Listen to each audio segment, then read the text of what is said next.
Rights and Equity Office, and I will be presenting an introduction to the Human Rights and Equity Office.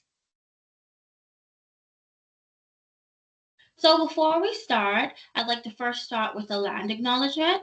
So we are in Mi'kma'ki, the unceded ancestral territory of the Mi'kmaq Nation. This territory is covered by the treaties of peace and friendship, which the Mi'kmaq and Maliseet people first signed with the British Crown in 1725 and 1726. The treaty did not deal with the surrender of land.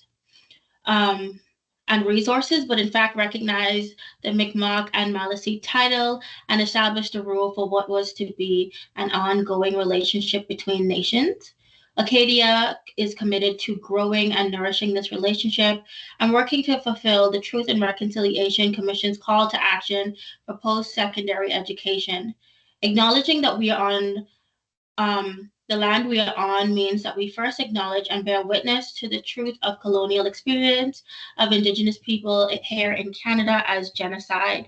It means acknowledging our role in residential school systems and working through the Truth and Reconciliation call to action to repair and undo the harm that has been done. We recognize that land acknowledgements and recognitions can be harmful and performative if not paired with action and advocacy, including but not limited to implementing the 2015 Truth and Reconciliation Commission of Canada calls to action, learning and education for recognition and action for the National Inquiry into Missing and Murdered Indigenous Women, Girls, and 2S LGBTQIA people. May we continuously ask ourselves what we are doing to advocate for and address white supremacy and colonized systems we work and operate under today. Additionally, I would also like to recognize African Nova Scotians. So we recognize that the country we call Canada was built in addition to the enslavement and bloodshed of African Nova Scotians and ancestors of African descent.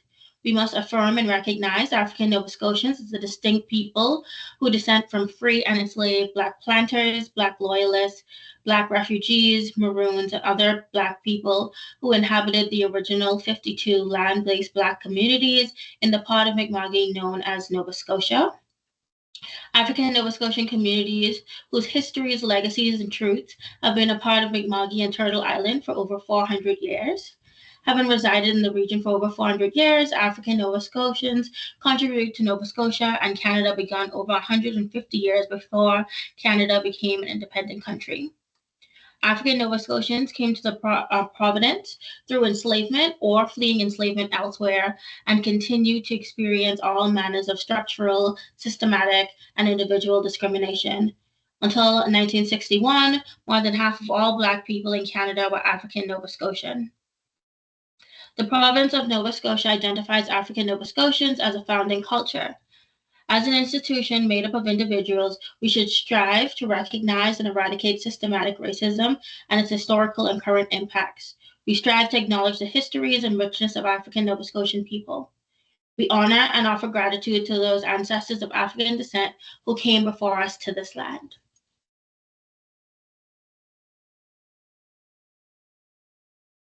So throughout this presentation, we will introduce you to the Office of Human Rights and Equity, talk a bit about our purpose, why we're here, and what can we do for you, talk a bit about Acadia's policy against harassment and discrimination, and then just offer some definition and some examples for some of the terms we've been using throughout this presentation. So Acadia's Human Rights and Equity Office is responsible for the management and implementation of Acadia's policy against harassment and discrimination. So you can contact us via email at equity@acadiau.ca or via our Instagram at Acadia University Equity. We are very active on our Instagram.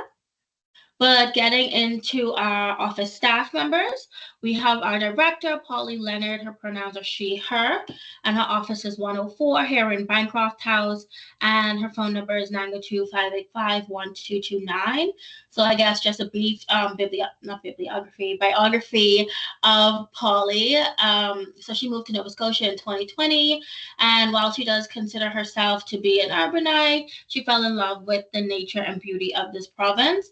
Polly is a registered social worker with Nova Scotia College of Social Workers and holds a BA with honors in sociology and gender studies from the University of Toronto, a Bachelor of Social Work, and a Master's of Social Work from Carleton University. Polly's MSW thesis focused on gender participation in the feminist movement in Ottawa, Ontario. And Polly loves reading and cats. And then you have myself, Mickey Russell, also pronouns she, her. I'm Acadia's human rights education and response advocate. My office is 103 here in Bancroft House, and the number in my office is 902-585-1228. And for most of the student-facing concerns or any educational piece, you will most likely be dealing with me. And a bit about myself, I guess. I graduated from Acadia in 2022 with my degree in biology, which is a lot different from what I'm doing now, but that's okay. That's how life works out sometimes. While I was a student at Acadia, I was an RA and then an SRA.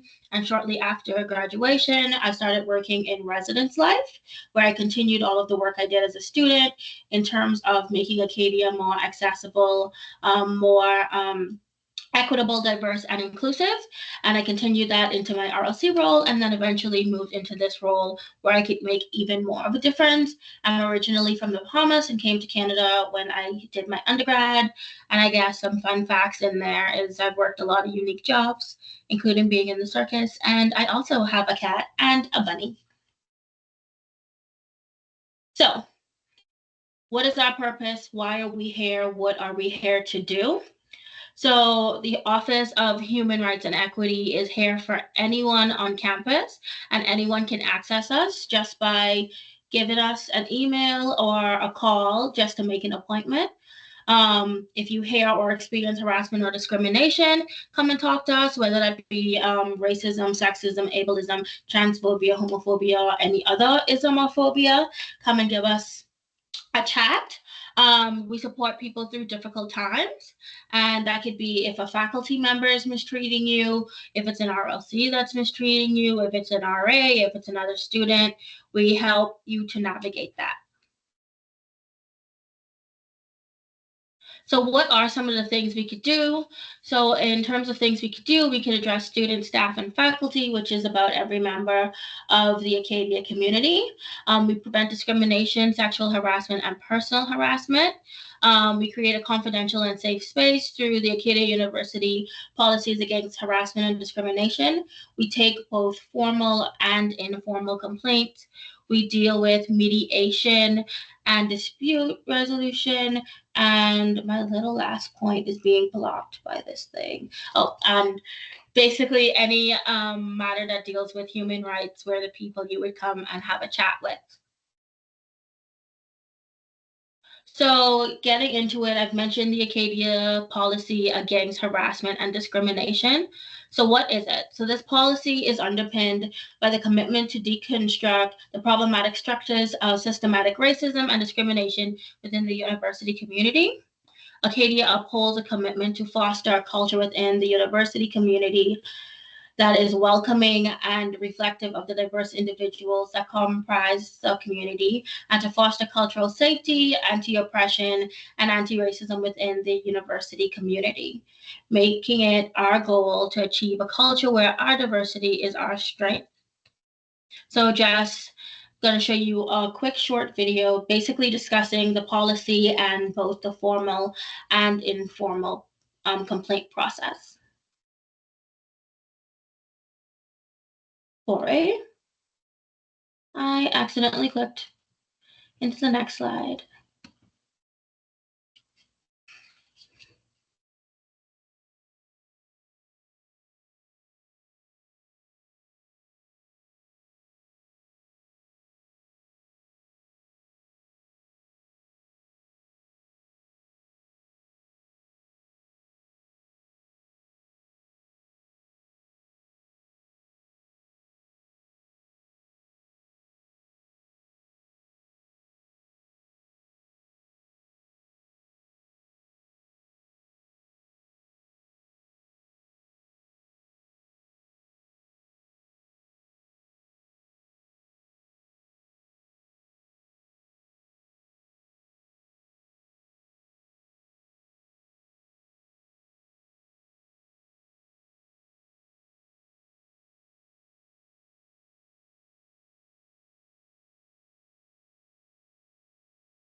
So throughout the presentation so far and a little bit in the video, you've heard terms such as discrimination, harassment, and protected characteristics. But what does that mean and what are some examples of them? So discrimination is referring to any action or behavior or attitude which could or does negatively affect employment status and or your academic status and or provisions of access to service or facilities or any other prohibited area set out in the Human Rights Act of any member of the community based on protected characteristics under the Human Rights Act. But also, when we're talking about discrimination, we may also be talking about systemic discrimination, and that refers to policies and practices and institutional procedures which deliberately or not so have the effect of creating or perpetuating disadvantages and discrimination against identifiable groups on the grounds prohibited by the Human Rights Act. But what could this look like? So this could look like refusal of service because of a disability, not providing accessibility or accommodations to students that need it. This could look like in terms of employment, a newly hired employee being shocked to find out that they're not welcomed in the workplace because of their race.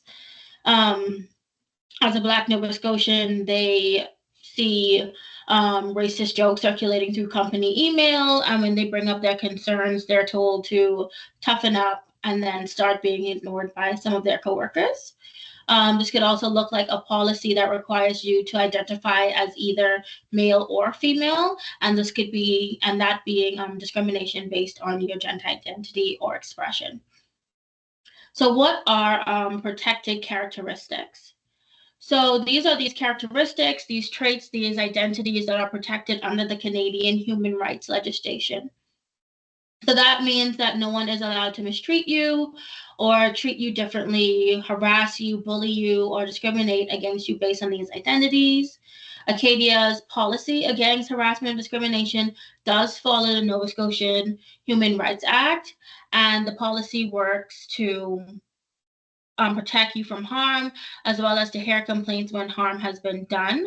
So there are about 18 of these protected characteristics, and that includes your age, whether someone is discriminating against you because you're too young or you're too old or even middle age, your race or discrimination based on your race, your color, and this could be your color despite your race, so whether that's your pigment or other things, your religion and religious beliefs, your creed, including your spiritual beliefs or morals that you take with you, ethnic, national, or indigenous origin, your sex, and that does include pregnancy, and pay equity, as well as gender, sexual orientation, disabilities, family status, meaning whether you come from a single parent home or nuclear family, and everything in between and beyond. Marital status, are you single? Are you divorced? Are you widowed? Are you living with someone? Are you common law, etc.? Sources of income, and this usually means sources of incomes other than employment. So is someone on pension? Does someone have disability? Different things like that. Protects you against harassment, including sexual harassment, protects you against irrational fear of contracting an illness or disease. This was added to protect those who have been diagnosed with HIV and AIDS, but it definitely does span beyond just those two. Associated with a protected group or individual, political belief, affiliation, activity, and your gender identity and gender expression. So when we talk about harassment, what we're meaning is any objectable or offensive behavior that is known or ought to reasonably have been known to be unwelcomed. And this includes bullying or any other conduct, comment, or display made on either a one-time or repeated basis that threatens the health and safety of a community member being any part of someone a part of Acadia community, meaning you as a student, faculty, staff, etc.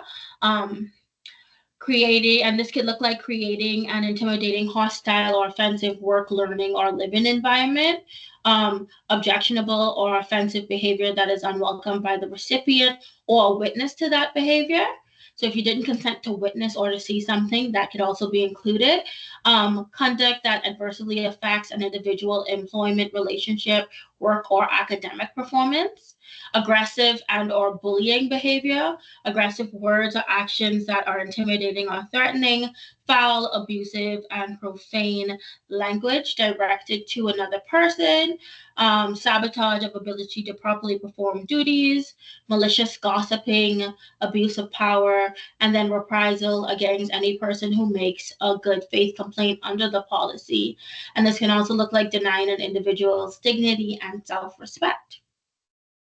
So just some things to keep in mind when thinking about harassment is that harassment can happen between people of the same or different status, meaning whether you're a student, a prof, you have different jobs, etc. Anyone can be a subject of harassment, and this could happen between individuals or group, whether it's one individual harassing another individual, a group harassing an individual, or an individual harassing a group. Or a group harassing another group. It can happen during one incident or over a series of multiple incidents, and that's when you get into things like microaggression, which really add up. And they can happen on or off campus, but as long as it's involving a member of the campus community, we can step in. And it can happen at any time. There's no time frame on harassment. So does intent matter? Because a lot of people say like, oh, I didn't mean to do that, or I didn't think it was gonna be like that. So does your intent matter when it comes to discrimination or harassment? And the basic answer is no. The fact that someone did not intend to harass or discriminate is no defense to a complaint. Regardless of the intent, it is the effect and the characteristic of the behavior that determines whether it constitutes as discrimination, sexual harassment, or personal harassment.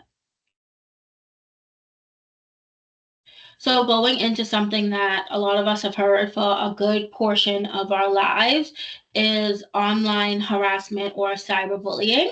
So, this involves the use of communication technologies such as the internet, social media networks, websites, email, text, instant messaging, etc., to repeatedly harass or intimidate others. Cyberbullying includes sending mean or threatening emails or messages or texts, posting embarrassing photos of someone online, creating a website to make fun of others, pretending to be someone by using their name, tricking someone into revealing personal information or embarrassing information and sending it to others. Cyberbullying affects victims in different ways than traditional bullying because it can follow them 24/7. They can't leave it like traditional forms of bullying, whether they go to school or they decide to go in town to a restaurant. It still will follow them. And it also follows them into what should be their safe space, which is their home. So if you want to learn more about cyberbullying, you could also visit the RCMP's website on that as well. So cyberbullying, oh, did I do? No, here I am. Sorry, I lost myself. So if this happens to you or someone you know is being cyberbullied or harassed online, you can reach out to safety and security, or you could reach out to someone from the Human Rights and Equity Office. So I also wanted to just let you know and show some of the other resources on campus and other supports available for students to use. So there is Janet, who is in the Wong International Center. She is the International Student Advisor, and she does have her own email, but you could reach out to international@acadiau.ca for any general inquiries and get an answer that way. You also have the Sexual Violence Response and Education Coordinator, who is Allison Smith. Her office is in the Counseling Center, but you could contact her using svrec@acadiau.ca. There is Doughton, who is the coordinator of African Descent Student Opportunity and Success. His email is doughton.ulatoke@acadiau.ca, and his phone number is there. And his office is also in Rhodes Hall. There's the Counseling Center, counseling@acadiau.ca, if you ever need to book an appointment. And for your first appointment, they always fit you in within a week of you reaching out. and there's accessible learning for anyone that may need accommodations for accessibility. And they are also located in Rhodes Hall. If you would like to learn more, though, about any particular matters in dealing with anti-oppression, you could always visit the Acadia Equity website because we always have newsletters, other trainings, and informations on our website as well. And before ending, I just wanted to also touch on some other things that our office does as well, besides dealing with the policy. So we also host book clubs. We host events all the time. We have educational handouts and resources. We make stickers and buttons and other things for different groups and different significant social justice days. So this picture here is just, well, these pictures here are just from a Pride Month event we had this year, which was our Equality Boba Tea Pride Month event. It went really well. We had about 200 people showed up. Everyone had a really lovely time and just promoting. And if we have events, please come out, please participate. Or if you have any event ideas you'd like to share, I'm always happy to hear them. Additionally, we have book club. So this is just some of the books we read in our book club, but we are always looking for books to read and ways that we can support the campus community's growth and unlearning journey. So if you have any suggestions on what we should read, things we should watch, or things we should discuss, just send us an email at equity@acadiau.ca with your suggestions. Or if you just want to be kept up to date on book club and what we're doing, you can also send an email and ask to be kept update as well. And then finally, I also wanted to plug our Instagram one more time. We always post educational posts. We post about events happening across campus, not just from our department, but in other departments as well. So it's a great way to like stay informed and to stay involved is just hopping on our Instagram. But basically ending it off, if anyone is harassing you or discriminating against you, or you've witnessed someone else being harassed or discriminated against, please contact us. Please reach out to us. We want to be here to support you through whatever you're going through. So I'm going to end with any questions.